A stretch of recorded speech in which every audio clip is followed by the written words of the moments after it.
Bismillahirrahmanirrahim. Assalamualaikum warahmatullahi wabarakatuh. Alhamdulillah, puji dan syukur senantiasa kita panjatkan kepada Allah Subhanahu wa Ta'ala, Pencipta langit dan bumi, dan segala sesuatu yang ada di antara keduanya. Kepadanya kita menyembah, kepadanya kita bersyukur, kepadanya senantiasa kita memohon ampun, dan kepadanya senantiasa kita pun mengharap balasan-balasan atas apapun yang telah kita lakukan berupa kebaikan-kebaikan di dunia ini, dan mudah-mudahan Allah memberikan kesemuanya kepada kita dengan penuh rahmah. Salat dan salam semoga tercurah dan terlimpahkan kepada baginda Nabi besar Muhammad sallallahu alaihi wasallam, manusia paling mulia yang kita jadikan sebagai panutan, dan kita berharap mudah-mudahan kita bisa menjumpai Rasulullah sallallahu alaihi wasallam ketika di yaumil kiamat, ketika manusia semuanya dalam keadaan bingung. Mudah-mudahan Rasulullah bisa menuntun kita membersamai beliau, bersama-sama diajak untuk menuju kepada surganya Allah. Dan saya berharap semoga saya, semoga teman-teman saya, semoga keluarga saya, semoga orang tua saya, semoga teman-teman sekalian yang menonton live ini, yang selama ini membersamai di dalam dakwah, semuanya Allah jadikan sebagai penghuni-penghuni surga kelak. Amin. Teman-teman sekalian, kita masih lanjut dalam bahasan bedah buku Beyond the Inspiration di bab yang ketiga, The Way to Believe, jalan menuju keimanan. Dan kita sudah bahas kemarin tentang perumpamaan dokter ketika berbicara tentang keimanan. Bahwasanya keimanan itu adalah kepercayaan dalam tingkat 100%. Jadi kalau sudah keyakinan itu atau kepercayaan itu sudah sampai pada satu tingkat 100% dan dia tidak bisa lagi untuk dihilangkan dengan keraguan, maka jadilah dia namanya iman.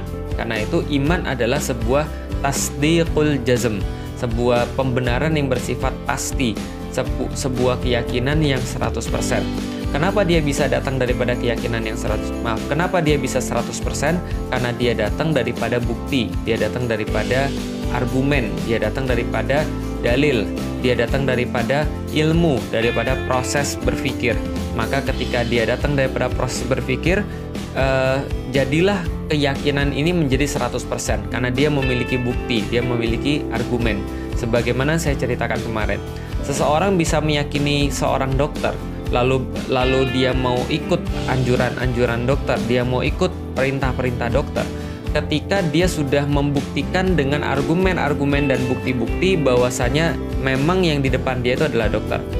Tapi begitu dia tidak mampu untuk membuktikan, mengilmui, atau mendapatkan argumen bahwa yang di depan dia adalah dokter, maka dia akan senantiasa ragu, dan keraguan itulah yang akan membuat aktivitasnya tidak mau menurut. Jadi kita bisa katakan, kita bisa sampaikan bahwa aktivitas hanyalah ujung daripada keyakinan. Keyakinan itu yang mengawali, lalu kemudian ujungnya adalah aktivitas. Kalau seandainya aktivitasnya tidak ada, berarti kalau kita runut ke bawah lagi, ya berarti keyakinannya juga tidak ada. Karena keyakinan tidak ada pemahaman, tidak ada kecenderungan, maka tidak ada aktivitas. Kalau ada aktivitas, berarti ada kecenderungan, ada keyakinan, ada kepercayaan, dan karena itulah ada yang melandasi itu semua, itu adalah bukti. Maka kalau kita bisa sampaikan, kenapa sih di negeri kita banyak sekali orang-orang yang mengatakan bahwa dirinya beriman, saya sudah beriman kepada Islam, tapi dia sendiri tidak mencerminkan perbuatan-perbuatan orang yang beriman. Sederhana jawabannya, karena apa yang diucapkannya itu bukan berdasarkan proses berpikir, sehingga apa yang dia katakan tidak punya dasar keyakinan yang 100%, sehingga pada gilirannya tidak bisa menghantarkan dia untuk beraktivitas sesuai dengan apa yang diperintahkan oleh keimanannya itu. Atau dalam bahasa kedokterannya, ada orang sakit tapi nggak tahu diri. Dia sakit tapi nggak seperti orang sakit. Orang sakit itu ya harusnya nurut. Orang sakit ketika dia ketemu dokter itu ya berarti dia harus menempatkan dokter itu lebih tahu daripada dia. Bukan malah membantah dokternya, bukan malah ngajak debat dokternya, bukan malah nyusahin dokternya. Karena dia sendiri adalah pasien, dia harus tahu. Dia datang dengan sebuah kesadaran bahwa saya mau sembuh. Sama kayak manusia. Apabila manusia juga mengetahui posisinya dan dia sudah membuktikan, maka aktivitasnya pasti akan menaati atau akan mencari tahu apa yang diinginkan oleh yang menciptakan dia. Kalau memang dia sudah mencapai itu, dan kita akan melanjutkan proses untuk mencapai semuanya itu. Jadi kalau kemarin saya mengambil satu contoh, yaitu adalah tukang angkot gitu kan ya, yang sopir angkot, maka kita coba akan bersimulasi.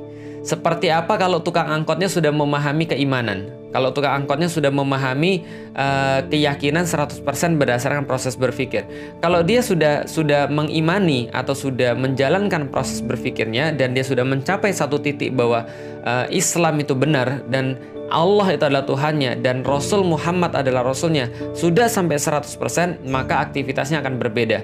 Dia pasti akan mengutamakan sholat Jumat. Maka dia akan pergi sholat Jumat. Dan kalaupun ada temannya yang bilang, kamu yakin kamu mau sholat Jumat? Bukannya kamu harusnya nyari nafkah? Dia bilang, saya memang nyari nafkah, tapi tahukah Anda bahwa nafkah saya itu adalah rezeki Allah? Maka kalau Allah pengen ngasih saya rezeki, maka Allah akan ngasih saya rezeki walaupun saya tidak narik angkot. Karena saya meninggalkan narik angkot saya dalam rangka menaati Allah. Maka tidak ada yang lebih baik daripada menaati Allah, maka insya Allah kita yakin. Maka ini adalah ikhtiar yang terbaik. Bukan berarti dia tidak ikhtiar, tapi ikhtiar dia yang terbaik. Dia tahu adalah menaati Allah di atas segala-galanya. Maka kalau dia sudah menaati Allah, maka dia mengharapkan Allah mempermudah rizkinya. Dan insya Allah ini cuma 30 menit. Kalau selain 30 menit saya menarik lagi, insya Allah itu akan menjadi sebuah kebaikan bagi saya. Dan kalaupun saya tidak Jumatan, bisa jadi saya memang dapat uang, tapi uang itu tidak akan barokah. Kenapa tidak barokah? Karena uang itu didapatkan dengan cara membantah perintah yang sudah saya imani. Kalau ibarat dokternya, ya sama. Kalau misalnya dia sakit, sebuah ikhtiarnya adalah pergi ke dokter.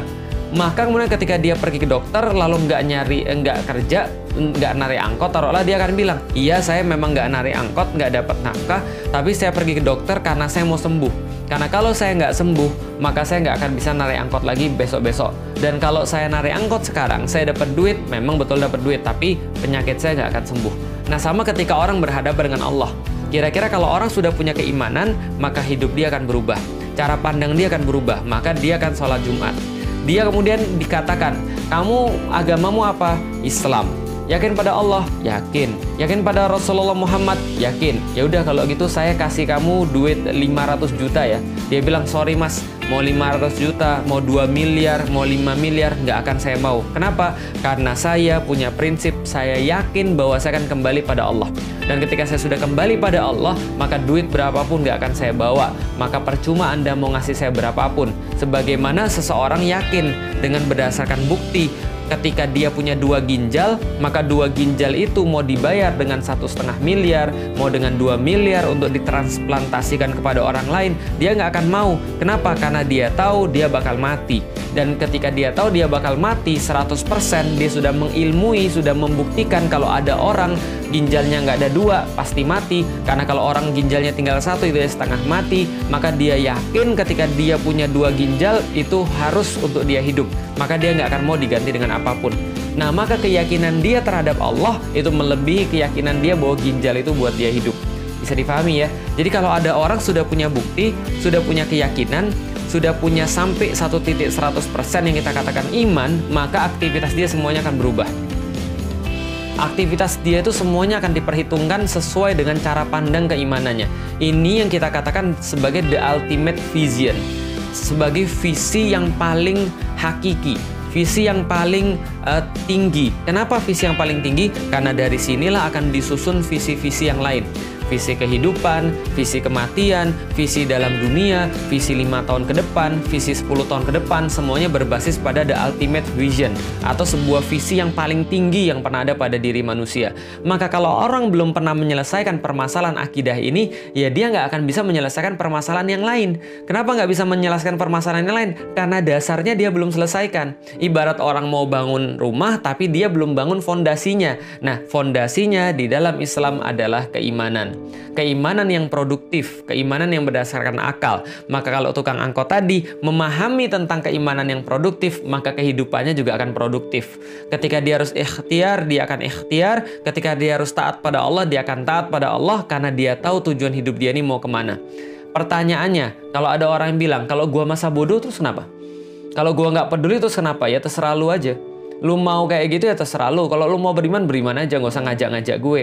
Kalau lu mau sok agamis ya sok agamis aja. Kalau lu mau mabuk ya mabuk aja, nggak usah ngajak-ngajak gue. Gue bahagia kok gini-gini. Kita punya kebahagiaan masing-masing. Kalau Anda bahagia di dalam Islam, ya saya bahagia di dalam tidak Islam. Kalau Anda bahagia dengan cara Anda sekarang, saya juga bahagia dengan kehidupan saya sekarang. Iya, itu bisa jadi dikatakan oleh orang. Makanya saya katakan bahwa kita memang tidak bisa memaksakan agama ini. Kita nggak bisa memaksakan Islam. Dan Allah pun tidak pernah memaksakan Islam. Lah, kenapa kita harus memaksa orang untuk sesuatu yang nikmat? Kenapa kita harus memaksa orang untuk makan sesuatu yang enak? Sesuatu yang enak sudah jelas, kenapa harus dipaksain orang? Qad tabayyana rusdu minal ghayy, kata Allah. Sungguh sudah sangat jelas yang mana yang enak, yang mana yang nggak enak. Kira-kira gitulah. Ngapain kita harus maksa orang untuk masuk Islam? Islam nggak pernah maksa orang. Maka Islam berhadapan dengan umat yang lain, toleransinya jelas. Lakum dinukum waliyadin. Bagimu agamamu, laksanakan saja. Bagiku agamaku, ya aku laksanakan juga. Kenapa? Karena ini adalah bagian daripada pilihan yang sudah kita bahas. Life is choice. Hidup adalah pilihan. Kalau kamu mau pilih dengan cara seperti itu, ya nggak ada masalah. Kita nggak akan pernah maksa orang di dalam Islam. Islam ini keren kok. Islam ini enak kok. Ngapain saya harus maksa Anda untuk merasakan suatu kekerenan atau suatu keenaan? Nggak perlu dipaksa. Adapun kalau saya pengen Anda merasakan kenikmatan yang seperti saya rasakan, Anda mendapatkan kebaikan seperti yang saya dapatkan, itu wajar. Karena itu adalah efek daripada rasa cinta. Jangankan bicara tentang Islam. Orang yang maksiat saja, punya pacar aja ngomongin pacarnya terus. Orang yang maksiat aja, punya selingkuhan, itu nggak tahan ngomongin selingkuhannya terus. Orang yang punya cem-ceman aja nggak tahan, pengen upload foto cem-cemannya, pengen kemudian pasang di wallpaper, selalu ngomongin terus. Orang yang pengen kawin aja ngomongin kawin terus. Lah kenapa kalau orang yang mencintai Islam nggak boleh ngomong Islam? Ya kalau kita mau dakwah tentang Islam ya wajar. Cuman kita nggak akan pernah maksa orang. Kenapa kita nggak akan pernah maksa orang? Karena ini terlalu berharga.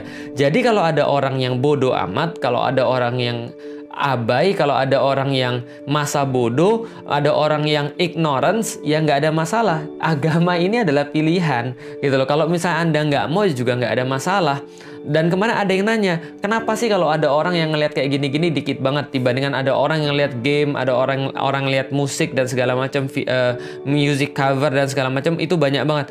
Bagi saya nggak ada masalah. Kenapa nggak ada masalah? Ya saya pengen sih ketika kebaikan tuh viewersnya banyak. Saya pengen sih ketika kebaikan itu yang nonton banyak, yang sharing banyak. Tapi nggak ada masalah dalam arti karena kita bukan melakukan untuk mereka. Dan kita tahu, kita sudah belajar dari awal, life is choice. Hidup adalah pilihan. Dan pilihan baik itu senantiasa sedikit orang yang mau. Kenapa? Karena lebih mudah melakukan pilihan-pilihan yang biasa, lebih mudah menjadi orang yang biasa dibandingkan menjadi orang yang istimewa. Menjadi istimewa perlu konsekuensi, menjadi istimewa perlu pengorbanan, menjadi istimewa perlu sesuatu hal yang nggak biasa, gitu loh maksudnya. Anda boleh review lagi tentang bab 1-5 tentang life is choice. Artinya adalah apa? Ya wajar pilihan-pilihan yang terbaik itu senantiasa dikit orang yang ambil. Jangankan pelajaran agama. Jangankan tentang akidah, jangankan tentang kebaikan-kebaikan yang sudah Allah sediakan. Barang dunia aja yang baik-baik itu dikit orang yang mau. Makanya dikit orang yang baca buku, dikit orang yang kemudian jadi manajer, dikit orang, lebih dikit lagi yang jadi direktur, lebih dikit lagi yang jadi pengusaha dan segala macamnya. Lebih dikit lagi orang-orang pengusaha yang jujur. Kenapa? Untuk jadi istimewa itu susahnya minta ampun. Coba bayangin, lebih mudah mana? Baca buku atau nonton atau tidur-tiduran? Ya lebih mudah nonton dan tidur-tiduran lah. Makanya jangankan bicara tentang masalah akhirat, masalah dunia aja orang nggak mau tentang sesuatu yang baik. Nah, balik lagi. Kalau ada orang-orang kayak gitu, ketika dia masa bodoh, ketika dia ignorance, dia nggak peduli, ya nggak ada masalah. Nabi Nuh juga ketika berdakwah 900-an tahun, pengikutnya cuma itu-itu aja. Dan itu tidak menandakan kegagalannya Nabi Nuh. Tapi itu adalah menandakan bahwa umatnya waktu itu belum mau untuk diajak. Kewajiban kita mengajak sebanyak-banyaknya, mengajak dengan sebaik-baiknya, mengajak dengan cara yang seindah-indahnya. Tapi kalau itu pun sudah kita lakukan, lantas orang-orang tetap ignorance, ya itu nggak ada masalah. Cuma saya pengen cerita aja, saya pengen cerita pada teman-teman yang masih mau untuk berpikir, yang masih mau untuk membuka mind, open minded gitu kan ya, bahwa kehidupan ini tuh kayak gini ceritanya. Nih kayak gini. Anggaplah teman-teman suatu hari pergi ke airport. Jadi karena teman-teman sekalian ya, itu disuruh sama orang, bukan disuruh, kayak gini lah tiba-tiba. Anggaplah ini sebuah game, tapi gamenya virtual, gamenya nyata gitu ya. Teman-teman tiba-tiba ada di sebuah airport. Ada backpack di belakang, Lalu kemudian ada duit di kantong teman-teman sekalian. Taruhlah duitnya taruhlah ya 200 juta lah, atau ya kurang ya 500 juta. Ada duit di kantong teman-teman sekalian 500 juta, ada backpack isinya adalah baju dan segala macamnya, dan teman-teman berdiri di tengah-tengah airport. Bisa dibayangin? Teman-teman berdiri di tengah-tengah airport, banyak sekali kemudian tujuan-tujuan destinasi-destinasi, banyak sekali orang-orang yang ada di sana, semuanya berada dengan kesibukan mereka masing-masing, dan teman-teman datang di situ bawa backpack. Kita nggak bahas tentang masa lalunya, ini game, namanya game ya, terserah yang buat game. Tiba-tiba teman-teman ada di sana, lalu kemudian ada di situ destinasi-destinasi, teman-teman punya backpack dan teman-teman punya duit 500 juta. Dan waktu itu teman-teman ngeliat orang riuh lalu lalang kemana-mana. Dan karena teman-teman menyadari teman-teman lagi ada di airport, berarti harusnya kita pergi ke satu tempat. Maka teman-teman mulai nanya pada security-nya, kalau saya pengen berpergian, dan teman-teman nggak dikasih tahu apapun, cuma itu aja kondisinya. Lalu teman-teman nanya kepada satpam, kalau saya mau berpergian kira-kira enaknya di mana ya? Enaknya kemana ya? Satpam itu kemudian bilang, oh enaknya itu ya, kalau kamu mau berpergian, ya nggak usah ke airport mas. Pergi ke kampung aja, pulang kampung tuh enak banget mas. Jangan di sini mas, udah pulang kampung aja. Loh saya mau berpergian kok, ini kan di airport, berarti pasti ada sesuatu yang saya harus lakukan di airport ini, bukan balik kampung mas. Ya udah kalau gitu, saya kayaknya bertanya pada orang yang salah. Kita tanya pada orang kayaknya parlente, kayaknya bajunya bagus, kayaknya dia pakai dasi, dia terdidik. Lalu kita tanya, mas mau kemana mas? Oh ya, saya mau pergi ke New York. Oh gitu ya. Kenapa mas pergi ke New York mas? Ya karena saya ada bisnis di sana. Karena saya akan menandatangani sebuah agreement yang nilainya 2 juta US dollar. Oh gitu ya. Oh gitu. New York tuh bagus nggak mas? Ya New York itu ya gimana ya mas ya, aku kesana bukan karena bagusnya sih, aku kesana karena aku punya bisnis aja di sana. Di sana cuma ada ya gedung gitu kan ya, teknologi dan segala macamnya. Kalau anda nyari ada keperluan di sana, ya pergilah ke sana. Kalau enggak ya saya pikir ya ngapain anda ke sana, lebih baik anda cari sesuatu yang sesuai dengan anda aja. Dia mulai mikir, oh iya apa yang sesuai dengan saya ya. Dia kemudian ke tempat orang lagi, wah ini kayaknya antriannya rame nih, kemana? Zimbabwe misalnya gitu kan ya. Oh ini nanya sama orang, ini kemana mas? Zimbabwe. Ngapain ke Zimbabwe? Ya saya itu ke sana cuma untuk melihat aja bagaimana contoh negara-negara yang duitnya itu bertumpuk-tumpuk gitu ya. Saya melihat kemarin di internet itu, saya cari-cari di situ tuh duitnya tuh pakai gerobak kalau jualan. Ya Zimbabwe atau bukan ya? Ya kira-kira itulah. Pokoknya saya mau ke sana. Oh gitu. Terus kenapa banyak orang? Ya karena kami pengen dapat duit yang banyak juga gitu ya. Oke kalau gitu.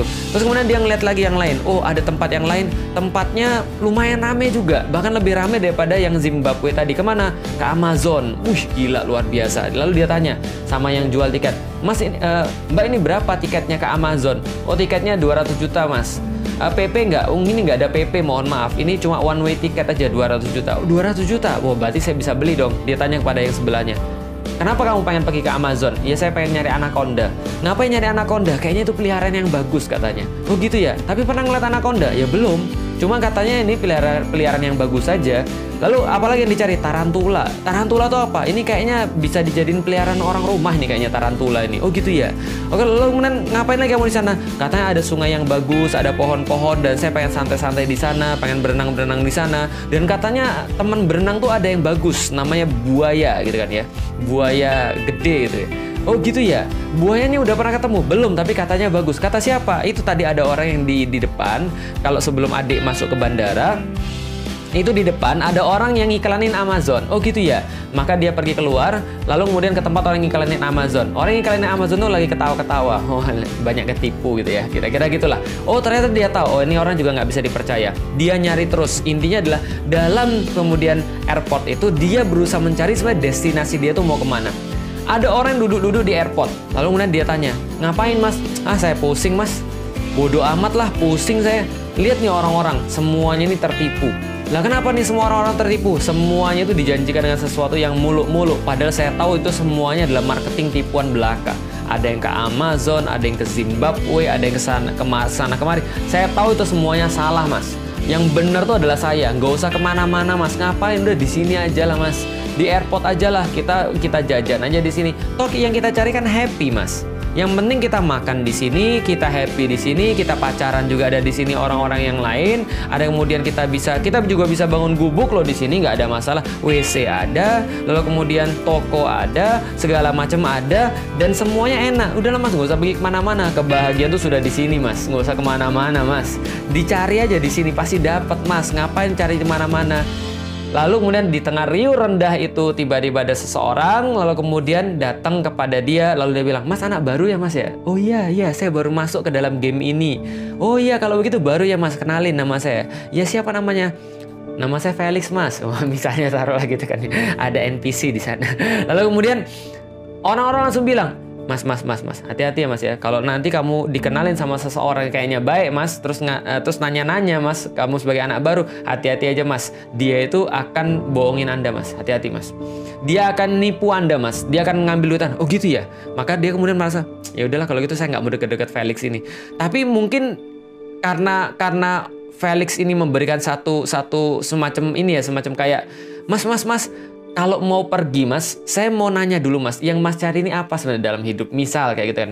Lalu kemudian dia kasih tahu, oh ya saya pengen nyari begini, saya pengen nyari begini. Lalu kemudian ketika kita sudah menjelaskan pada dia, saya pengen enak, saya pengen baik, dan saya tahu ketika saya di airport nih pasti ada sesuatu yang saya tuju, maka saya cari tentang tujuan saya, yang kira-kira saya di sana bisa santai, saya di sana nggak susah, saya di sana bisa bahagia, bisa mendapatkan pasangan kalau bisa, dan pasangannya harus yang baik sama saya, nanti berkeluarga, setelah itu sampai saya mati, live happily ever after. Kira-kira gimana? Langsung kemudian tokoh yang namanya Felix ini mengeluarkan, asik. Kan nggak apa, ini kan terserah saya, ini kan gamenya kan saya yang buat gitu kan ya. Lalu kemudian Felix ini mengeluarkan, oh mas, ini mas, kan yang lain itu kan ya, itu kan kalau jualan kan cuma katanya mas. Ini saya ada trailer videonya mas. Nah, ini saya ada trailer videonya. Ini tempat yang pengen kita tuju mas. Wah, ini namanya apa Felix? Ini namanya Istanbul. Oke gitu ya. Ini kira-kira aja, ini kan pemisalan. Istanbul ini kalau Anda pergi ke tempat yang lain, contoh misal Anda pergi ke New York, Anda pergi ke Eropa, Anda pergi ke Milan, Anda pergi ke mana lagi? Paris, Anda pergi mana? Iya itu memang mungkin bagus mas. Tapi mas, di situ makanannya agak susah cari yang halal mas.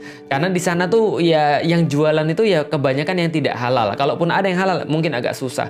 Dan di situ mas, mungkin kalau Anda cari sesuatu kenikmatan dunia Anda akan dapat. Tapi kalau Anda cari misalnya orang-orang yang jujur, orang-orang yang baik, mungkin agak sulit di sana. Dan dia jelaskan. Dan mungkin itu nggak tahu semua itu kan katanya. Nah ini saya sekarang kasih mas. Ini ada trailernya mas. Kalau Anda pergi ke Istanbul, hari ini Anda bisa ngunjungin ini. Besok Anda ngunjungin ini, makanannya harganya segini dan gini-gini, pokoknya enak banget mas. Nah kalau mau kesini aja mas.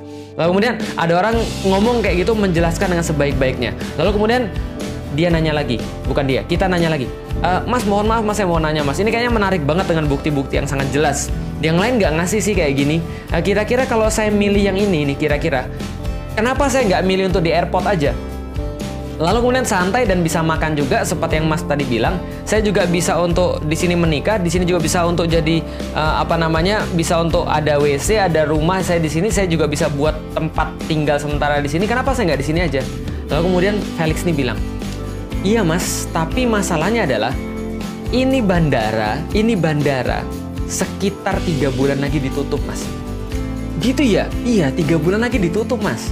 Nah, 3 bulan lagi ditutup, dan ketika ditutup semua orang akan disingkirkan dari sini, dan inilah kesempatan terakhir. Dalam waktu 3 bulan Anda harus milih Anda mau pergi kemana. Dan kalau Anda nggak milih pun itu juga sebuah pilihan. Anda nggak mau milih destinasi manapun karena merasa kecewa, karena merasa destinasi ini semuanya nipu dan merasa dirinya paling benar dan dia tinggal di sini, tetap dia akan untuk diusir, dan itu adalah pilihan dia. Karena tidak memilih adalah sebuah pilihan juga mas. Maka Anda boleh tetap di sini, nggak ada masalah kalau Anda mau milih. Tapi saya cuma mau ngasih tahu aja, ini ada surat penggusuran. Ini ada surat penggusuran bandara, 3 bulan lagi bandaranya akan selesai. Dan itu belum kalau saya kasih tahu yang lain, bahwa kalau Anda di sini Anda tetap harus keluar uang. Anda naik pesawat Anda keluar uang, Anda di sini juga Anda keluar uang. Anda di sini juga Anda harus makan. Anda di sini juga Anda harus minum. Anda di sini juga Anda harus mengeluarkan keperluan-keperluan. Dan ketika Anda naik pesawat, Anda juga ngeluarin semuanya itu. Tapi bedanya adalah Anda bakal punya destinasi yang lebih keren. Oke teman-teman sekalian, kira-kira bisa nangkep perumpamaannya. Ayah sabul insanu ayut rokas sudah. Allah katakan, Apakah benar manusia tuh merasa benar? Mereka yakin apa kalau mereka tuh dibiarkan gitu aja? Apakah mereka yakin mereka dibiarkan gitu aja tanpa ada konsekuensi tertentu? Enggak. Setiap pilihan dalam kehidupan kita punya konsekuensi. Dan realitanya adalah kita lahir di dunia ini, kita disuruh ngamatin di dunia ini, banyak orang lalu lalang di dunia ini dengan pilihan mereka masing-masing, dan kita sudah dikasih oleh Allah akal, kita sudah dikasih oleh Allah akal untuk melihat, menanyakan, menganalisis, lalu kemudian mengambil satu telaah dan kesimpulan kita mau milih ke destinasi yang mana. Dan kita nggak tahu apakah kemudian destinasi kita benar atau tidak sebelum kita punya ilmu dan punya bukti. Itu maksudnya keimanan. Sampai pada satu titik ketika dia sudah punya ilmu dan sudah punya bukti, dia sudah mengamati semuanya, maka dia bilang, saya yakin Felix ini kayaknya jualannya benar. Oke, kalau gitu saya mau ngambil tiket Anda. Tiket Anda berapa? Kebetulan lagi ada diskon, Mas. Berapa diskonnya? Diskonnya cuma 50.000 ini. Kok murah banget? Iya, karena sudah banyak orang-orang yang kemudian mereka sebenarnya jual tiket terlalu mahal, tapi ini yang murah dan kadang-kadang orang nggak ngeliat. Karena itulah selamat datang di klub orang-orang yang sedikit. Gitu kan ya. Jadi ini kemudian salah satu contohnya. Karena itulah orang-orang yang nggak ngapa-ngapain pun ya sebenarnya dia juga harus memilih, teman-teman sekalian. Bagaimanapun juga, karena kehidupannya nggak ada yang bersifat netral. Semuanya harus memilih. Termasuk ketika kita kemudian berada dalam kondisi kayak gitu, kondisi dunia yang sekarang, ya kita harus memilih mana yang paling kita ilmui, mana yang paling kita yakini. Kalau sudah sampai 100%, maka kita memilih ini. Artinya teman-teman sekalian, kesimpulannya adalah apa?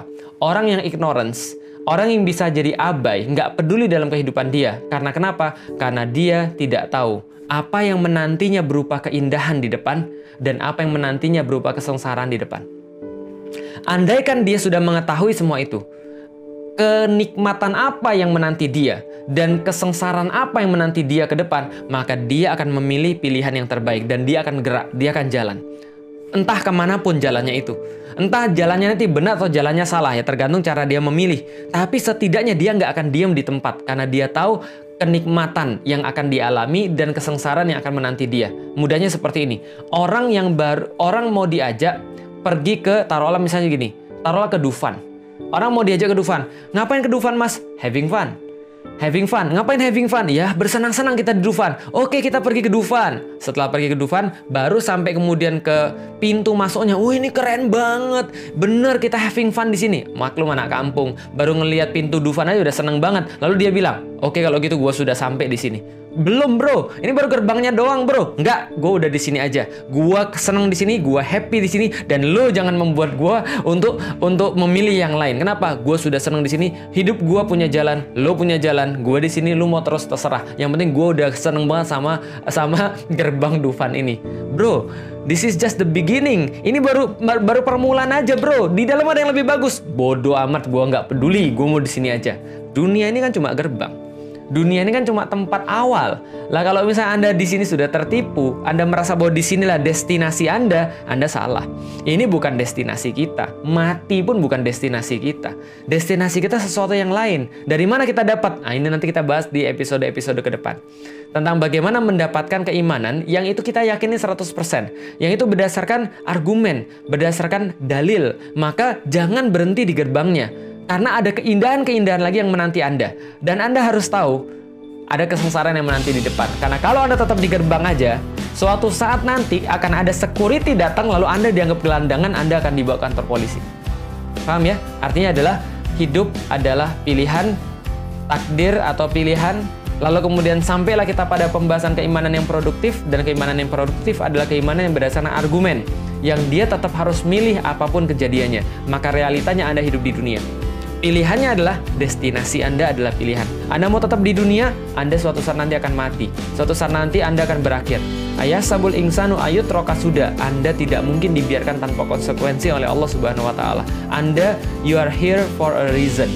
Dan tugas kita adalah tidak boleh menghentikan berpikir sampai kita dapat apa reason kita untuk ada di dunia ini dengan cara yang paling meyakinkan, dengan ilmu, dengan bukti. Makasih. Kita insya Allah akan lanjutkan dalam pembahasan yang selanjutnya. Kalau ada yang salah saya mohon maaf, ada yang baik hanya berasal daripada Allah Subhanahu wa taala. Kalau ada manfaat bagikan pada yang lain di YouTube ya, bukan di sini karena ini live akan segera hilang setelah kita selesai live.